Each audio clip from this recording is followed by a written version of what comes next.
जय माता दी। आज सभी को नवरात्रि की हार्दिक शुभकामनाएं। आज हम नवरात्रि व्रत कथा सुनेंगे। बृहस्पति जी बोले, हे ब्राह्मण, आप अत्यंत बुद्धिमान, सर्वशास्त्र और चारों वेदों को जानने वाले में श्रेष्ठ हो। हे प्रभु, कृपा कर मेरा वचन सुनो। चैत्र, आश्विन और आषाढ़ मास के शुक्ल पक्ष में नवरात्र का व्रत और उत्सव क्यों किया जाता है? हे भगवान, इस व्रत का फल क्या है? किस प्रकार करना उचित है? और पहले इस व्रत को किसने किया, सो विस्तार से कहो। बृहस्पति जी का ऐसा वचन सुनकर ब्रह्मा जी ने कहने लगे कि हे बृहस्पति, प्राणियों का हित करने की इच्छा से तुमने बहुत ही अच्छा प्रश्न किया है।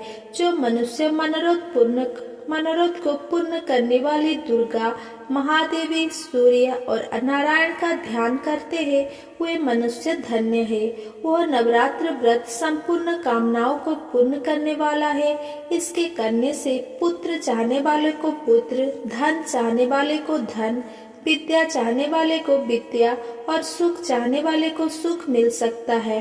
इस व्रत को करने से रोगी मनुष्य का रोग दूर हो जाता है और कारागार हुआ मनुष्य बंधन से छूट जाता है। मनुष्य की तमाम आपत्तियां दूर हो जाती है और उसके घर में संपूर्ण संपत्तियां आकर उपस्थित हो जाती है। बंध्या और काक बंध्या को इस व्रत के करने से पुत्र उत्पन्न होता है। समस्त पापों को दूर करने वाले इस व्रत के करने से ऐसा कौन सा मनोबल है जो सिद्ध नहीं हो सकता? जो मनुष्य अलभ्य मनुष्य देह को पाकर नवरात्र का व्रत नहीं करता, वो माता पिता से हीन हो जाता है, अर्थात उसके माता पिता मर जाते हैं और अनेक दुखों को भोगता है। उसके शरीर में कुष्ठ हो जाता है और अंग से हीन हो जाता है। उसके संतानपति नहीं होती है। इस प्रकार वह मूर्ख अनेक दुख भोगता है। इस व्रत को ना करने वाला निर्दयी मनुष्य धन और धान्य से रहित हो भूख और प्यास के मारे पृथ्वी पर घूमता है और गूंगा हो जाता है। जो विधवा स्त्री भूल से इस व्रत को नहीं करती, वो पतिहीन होकर नाना प्रकार की दुखों को भोगती है। यदि व्रत करने वाला मनुष्य सारा दिन का उपवास ना कर सके तो एक समय भोजन करे और उस दिन बांधवों सहित नवरात्र व्रत की कथा करे। हे बृहस्पति, जिसने पहले इस व्रत को किया है उसका पवित्र इतिहास में तुम्हें सुनाता हूँ। तुम सावधान होकर सुनो। इस प्रकार ब्रह्मा जी का वचन सुनकर बृहस्पति जी बोले, हे ब्राह्मण, मनुष्य का कल्याण करने वाले इस व्रत के इतिहास को मेरे लिए कहो। मैं सावधान होकर सुन रहा हूँ। आपकी शरण में आए हुए मुझ पर कृपा करो।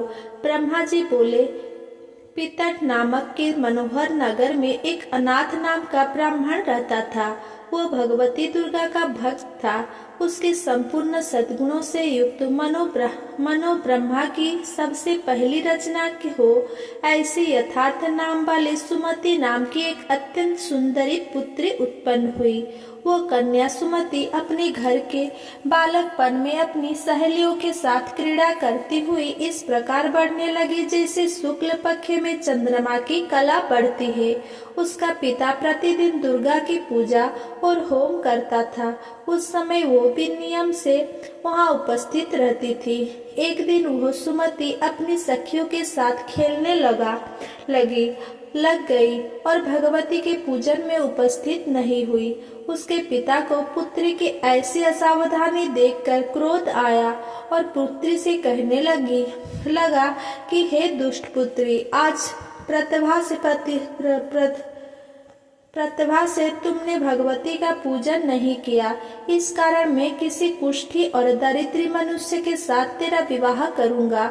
इस प्रकार कुपित पिता के वचन सुनकर सुमति को बड़ा दुख हुआ और पिता से कहने लगी कि हे पिताजी, मैं आपकी कन्या हूँ। मैं आपके सब तरह के से अधीन हूँ।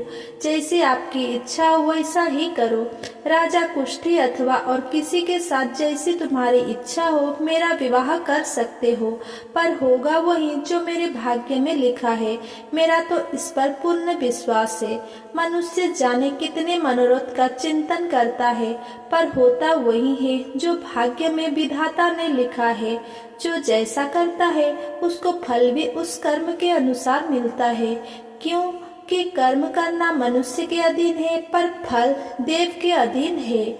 जैसे अग्नि में पड़े तृणाति अग्नि को अधीन प्रदीप्त कर देते हैं, उसी तरह अपनी कन्या के ऐसे निर्भयता से कहे हुए वचन सुनकर उस ब्राह्मण को अधिक क्रोध आया। तब उसने अपनी कन्या का एक कुष्ठी के साथ विवाह कर दिया और अत्यंत क्रुद्ध होकर पुत्री से कहने लगा कि जाओ जाओ, जल्दी जाओ, अपने कर्मों का फल भोगो। देखे केवल भाग्य भरोसे पर रहकर तुम क्या करती हो। इस प्रकार से कहे हुए पिता के कटु वचनों को सुनकर सुमति मन में विचार करने लगी कि ओहो, मेरा बड़ा दुर्भाग्य है जिससे मुझे ऐसा पति मिला। इस तरह अपने दुख का विचार करती हुई वो सुमति अपने पति के साथ वन चली गई और भगवती कुशयुक्त उस स्थान पर उन्होंने वह रात बड़े कष्ट से व्यतीत की। उस गरीब बालिका की ऐसी दशा देखकर भगवती पूर्व पुण्य के प्रभाव से प्रकट होकर सुमति से कहने लगी कि हे दीन ब्राह्मणी, तुम पर प्रसन्न हो, तुम जो चाहो वरदान मांग सकती हो। मैं प्रसन्न होने पर मनवांछित फल देने वाली हूँ। इस प्रकार भगवती दुर्गा का वचन सुनकर ब्राह्मणी कहने लगी कि आप कौन है जो मुझ पर प्रसन्न हुई है, वो सब मेरे लिए कहो और अपनी कृपा दृष्टि से मुझ दीन दासी को कृतार्थ करो। ऐसा ब्राह्मणी का वचन सुनकर देवी कहने लगी कि मैं आदि शक्ति हूँ और मैं ही ब्रह्म विद्या और सरस्वती हूँ। मैं प्रसन्न होने पर प्राणियों का दुख दूर करता हूँ, उनको सुख प्रदान करती हूँ। हे ब्राह्मणी, मैं तुझ पर तेरे पूर्व जन्मों को पुण्य के प्रभाव से प्रसन्न हूँ। तुम्हारे पूर्व जन्म का वृतांत सुनाती हूँ, सुनो। तुम पूर्व जन्म में निषाद यानी कि भील की स्त्री थी और अति पतिव्रता थी। एक दिन तेरे पति निषाद ने चोरी की। चोरी करने के कारण तुम दोनों को सिपाहियों ने पकड़ लिया और ले जाकर जेल खाने में कैद कर दिया। उन लोगों ने तेरे को और तेरे पति को भोजन भी नहीं दिया। इस प्रकार नवरात्र के दिन में तुमने ना तो कुछ खाया और ना ही जल ही पिया, इसीलिए 9 दिन तक नवरात्र का व्रत हो गया। हे ब्राह्मणी, उन दिनों में जो व्रत हुआ उस व्रत के प्रभाव से प्रसन्न होकर तुम्हें मनवांछित वस्तु दे रही हूँ। तुम्हारी जो इच्छा हो वो वरदान मांग लो। इस प्रकार दुर्गा के कहे हुए वचन सुनकर ब्राह्मणी बोली कि अगर आप मुझ पर प्रसन्न है तो हे दुर्गे, आपको प्रणाम करती हूँ। कृपा करके मेरे पति के कुष्ठ को दूर करो। देवी कहने लगी कि उन दिनों में जो तुमने व्रत किया था उस व्रत के एक दिन का पुण्य अपने पति का कुष्ठ दूर करने के लिए अर्पण करो।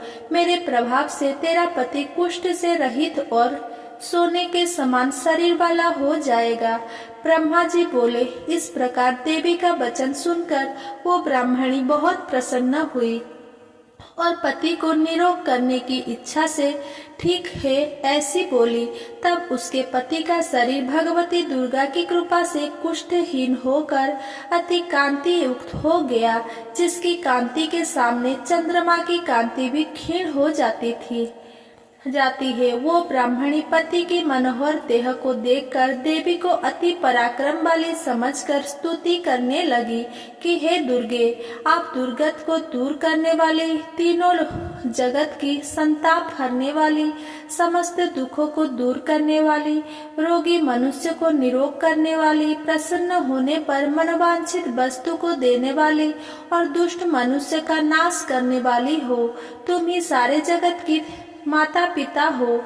हे अम्बे, मुझ अपराध रहित अबला की मेरे पिता ने कुष्ठी के साथ विवाह कर मुझे घर से निकाल दिया।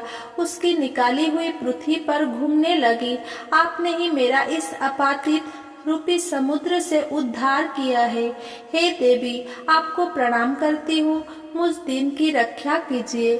ब्रह्मा जी बोले, हे बृहस्पति, इस प्रकार उस सुमति ने मन से देवी की बहुत स्तुति की। उससे हुई स्तुति सुनकर देवी को बहुत संतोष हुआ और ब्राह्मणी से कहने लगी कि हे ब्राह्मणी,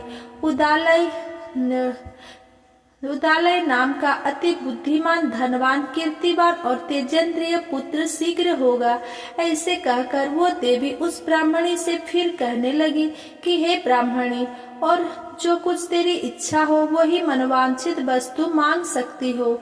ऐसा कहकर देवी भगवती दुर्गा का वचन सुनकर सुमति बोली कि हे भगवती दुर्गे, अगर आप मेरे ऊपर प्रसन्न हो तो कृपा कर मुझे नवरात्र व्रत विधि बतलाइए। हे दयावंती, जिस विधि से नवरात्र व्रत करने से आप प्रसन्न होती है, उस विधि और उसके फल को मेरे लिए विस्तार से वर्णन कीजिए। इस प्रकार ब्राह्मणी के वचन सुनकर दुर्गा कहने लगी, हे ब्राह्मणी, मैं तुम्हारे लिए संपूर्ण पापों को दूर करने वाली नवरात्र व्रत विधि को बतलाती हूँ, जिसको सुनने से तमाम पापों से छूटकर मोक्ष की प्राप्ति होती है। आश्विन मास के शुक्ल पक्ष की प्रतिपदा से लेकर 9 दिन तक विधि पूर्वक व्रत करे। यदि दिन भर का व्रत ना कर सके तो एक समय भोजन करे। पढ़े लिखे ब्राह्मणों से पूछकर कलश स्थापना करे और वाटिका बनाकर उसको प्रतिदिन जल से सींचे। महाकाली, महालक्ष्मी और महासरस्वती इनकी मूर्तियां बनाकर उनकी नित्य विधि सहित पूजा करे और पुष्प से विधि पूर्वक अर्घ्य दे। बिजोर के फूल से अर्घ्य देने से रूप की प्राप्ति होती है। जायफल से कीर्ति, दाख से कारी की सिद्धि होती है। आंवले से सुख और केले से भूषण की प्राप्ति होती है। इस प्रकार फलों से अर्घ्य देकर तथा विधि विधान से हवन करे। खांड, घी, गेहूं, शहद, जौ, तिल, बिल्लो, नारियल, खाद और कदम, इनसे हवन करे। गेहूं होम करने से लक्ष्मी की प्राप्ति होती है। खीर और चंपा के पुष्प से धन और पत्ते से तेज और सुख की प्राप्ति होती है। आंवले से कीर्ति और केले से पुत्र होता है। कमल से राज, सम्मान और दाखों से सुख की प्राप्ति होती है। खंड, घी, नारियल, जौ और तिल, इनसे तथा फलों से होम करने से मनोवांछित वस्तु की प्राप्ति होती है। व्रत करने वाला मनुष्य इस विधान से होम कर आचार्य को अत्यंत नम्रता से प्रणाम करे और व्रत की सिद्धि के लिए उसे दक्षिणा दे। इस महाव्रत को पहले बताई हुई विधि के अनुसार जो कोई करता है उसके सब मनोरथ सिद्ध हो जाते हैं। इसमें तनिक भी संशय नहीं है। इन 9 दिनों में जो कुछ दान दिया जाता है उसका करोड़ों गुना फल मिलता है। इस नवरात्र के व्रत करने से ही अश्वमेध यज्ञ का फल मिलता है। हे ब्राह्मणी, इस संपूर्ण कामनाओं को पूर्ण करने वाले उत्तम व्रत को तीर्थ मंदिर अथवा घर में ही विधि के अनुसार करे। ब्रह्मा जी बोले, हे बृहस्पति, इस प्रकार ब्राह्मणी को व्रत की विधि और फल बताकर देवी अंतर्ध्यान हो गई। जो मनुष्य या स्त्री इस व्रत को भक्ति पूर्वक करता है वो इस लोक में सुख पाकर अंत में दुर्लभ मोक्ष को प्राप्त होता है। हे बृहस्पति, ये दुर्लभ व्रत का महात्म्य मैंने तुम्हारे लिए बतलाया है। बृहस्पति जी कहने लगे, हे ब्राह्मण, आपने मुझ पर अति कृपा की जो अमृत के समान इस नवरात्र व्रत का महात्म्य सुनाया। हे प्रभु, आपके बिना और कौन इस महात्म्य को सुना सकता है। ऐसे बृहस्पति जी के वचन सुनकर ब्रह्मा जी बोले, हे बृहस्पति, तुमने सब प्राणियों का हित करने वाले इस अलौकिक व्रत को पूछा है, इसीलिए तुम धन्य हो। ये भगवती शक्ति संपूर्ण लोगों का पालन करने वाली है। इस महादेवी के प्रभाव को कौन जान सकता है। इति नवरात्र व्रत कथा संपूर्ण। अगर मेरा ये वीडियो आपको पसंद आया हो तो मेरा वीडियो को लाइक, कमेंट, शेयर करें एंड मेरा चैनल को सब्सक्राइब करें। धन्यवाद।